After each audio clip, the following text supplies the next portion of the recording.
입니다. 자, 여러분 보시면서요. 구독과 좋아요 알림 꼭 부탁드리도록 하겠습니다. 저희는 첫 번째 이슈로 한번 넘어가 보겠습니다.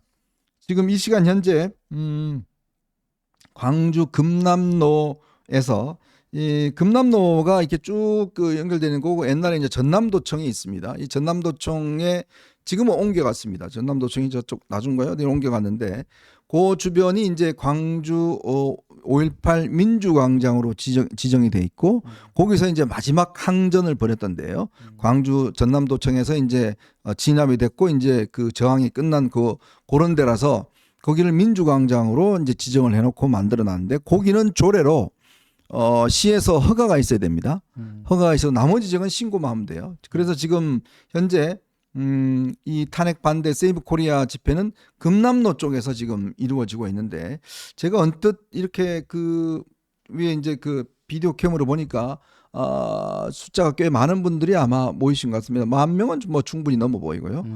아마 지금 제가 아까 말씀 2019년도에 1,000명 집회가 가장 많았는데 보수단체 집회로 치고는 아마 오늘이 사상 처음으로 많을 것 같아요. 사상 최대인 것 같습니다. 사진만 봐도 딱 봐도 10,000명이 그냥 언론 보도 내용이 맞구나. 네. 훨씬 넘겠구나. 시작할 때 이미 10,000명 넘었다 그랬었거든요. 네네. 그러니까 점점 늘어나지 않을까 싶기도 한데 놀라운 거죠. 그러니까 지금 이재명 대표나 민주당 쪽에서 저거에 맞대응격으로 더 모여달라. 강기정 시장도 막 이렇게 얘기하는 게 네. 다급한 것 같아요.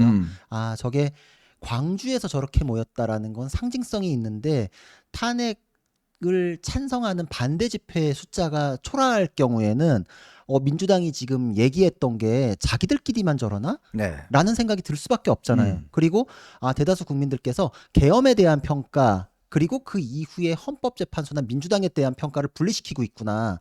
그럼 그 이후의 절차에 대해서는 굉장히 반감을 가지고 있는 분들이 호남에도 많다. 이제 이렇게 해석될 수 있잖아요. 네. 그거에 대한 두려움이 굉장히 센 것 같아요. 저는 그 5.18 민주광장에 대해서 강기정 시장이 뭐 자기 건가요? 무슨 자기 거인 것처럼 막 뭐 허가를 한 해 만에 이제 이럴 때부터 두려움의 표시구나. 그리고 그게 저 숫자로도 보이는구나.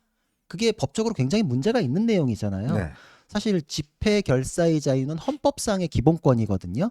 그리고 그거를 받아서 집시법에서도 시장이 그거에 관여할 수가 없어요. 네. 그거는 그냥 경찰에다가 신고했을 때 특별히 주변에서 뭐 폭력이나 이런 거에 대한 우려만 없으면 다 이제 신고대로 하게끔 해주거든요. 근데 강기정 시장은 경찰이나 이런 권력을 자기가 휘두를 수 있는 것도 아니고 심지어 근거를 조례라 그러거든요. 네. 근데 조례에 의해 가지고 뭐 폭력이나 이런 게 우려된다라거나 이런 거이 아니라 처음에 메시지는 극우 시위라서 허용할 수 없다. 메시지를 이렇게 냈어요. 글쎄요. 근데 그거에 대한 반발이 생각보다 너무 세니까 또 이제 궁색하게 조례에 근거했네 어쩌네 또 이제 말을 또 살짝 바꾸더라고요. 근데 우리가 생각하는 게 이거예요.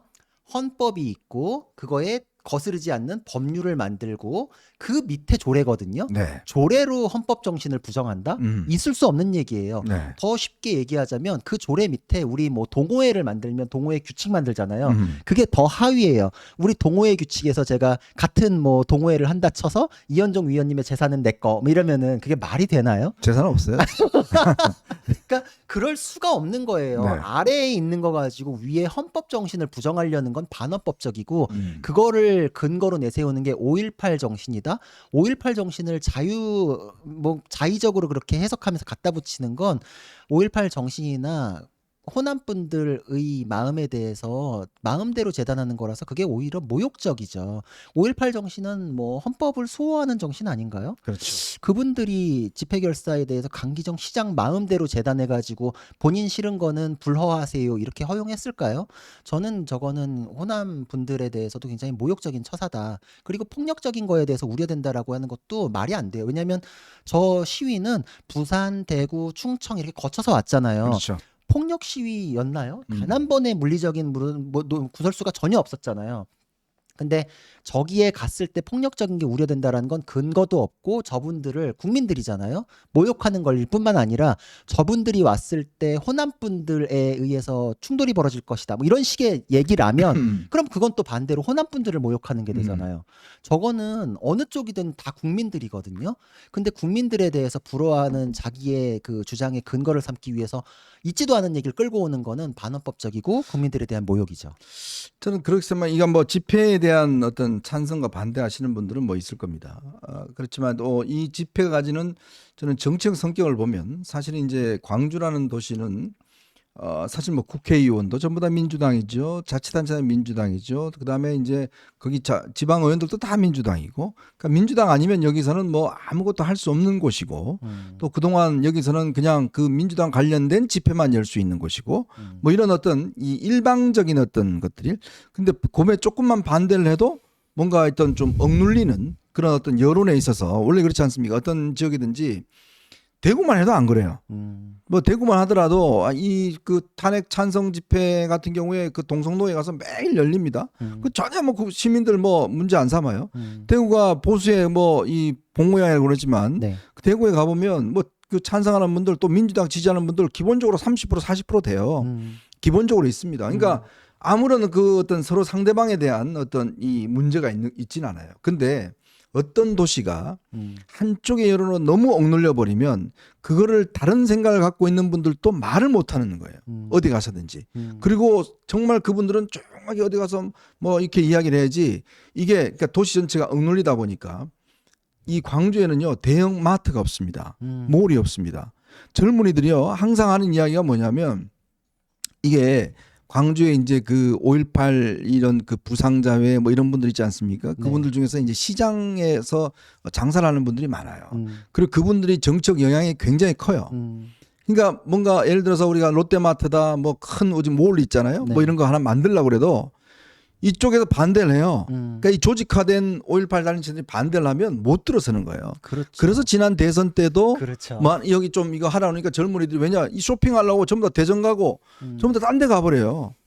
그게 그러니까 도시의 발전을 가로막게 되는 거거든요. 정치적으로도 산업적으로도 볼모로 만드는 거예요. 제가 네. 예전에 조선대 교수님이 썼던 거 칼럼이 기억나는데, 민주당이 저렇게 하는 것들이 결국은 호남을 정치적 볼모로 잡는 거다. 그렇죠. 발전도 안 시키고 저게 점점 다 자기한테 기대게끔 만드는 건데, 지난번에 방금 위원님 말씀하신 게 윤석열 대통령 대선 공약 중에 호남에 백화점이랑 대형마트 드리겠다, 그렇죠. 이런 게 네네. 있었는데 예. 그때 반대했던 게 5.18 정신에 어긋난다는 거였거든요.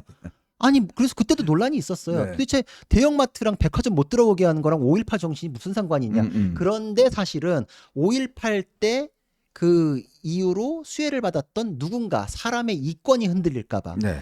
그 사람이 5.18 정신 그 자체가 아니잖아요. 근데 5.18 정신으로 모인 어떤 사람들의 그 카르텔 이권이 흔들릴까봐 그걸 네. 거꾸로 5.18 정신에 위배된다, 이렇게 얘기하는 거는 그냥 5.18 정신을 너무 멋대로 사용하는 거고, 오히려 호남 분들이나 5.18 정신에 대한 모욕이죠. 네. 그러니까 이제 이게 뭐 그 이제 광주에 뭐 백화점은 있는데 이제 하여튼 대형 몰 같은 거 이런 게 이제 없다는 제가 말씀이고요. 이제 그렇다 보니까 이게 이제 하나의 어떤 지역이 이권 카르텔, 이게 뭐냐면 5.18 관련 단체들 부상자회 무슨 뭐 유가족회 뭐 등등 이런 게 많고, 여기가 이제 정청이 입김이 워낙 세고 여기서 대충 이제 국회의원들이나 그다음에 이제 뭐 자치단체장들을 가서 하다 보니까 이게 너무나 어떤 도시 전체의 어떤 발전이나 이런 게 거기를 통과하지만 할 수가 없고, 그래서 이제 지난번에 광주에서 유일하게 이제 그 상생 프로젝트라고 그래서 이제 캐스퍼 그 광주 이제 그 모터스 공장이 생겼지 않습니까? 네.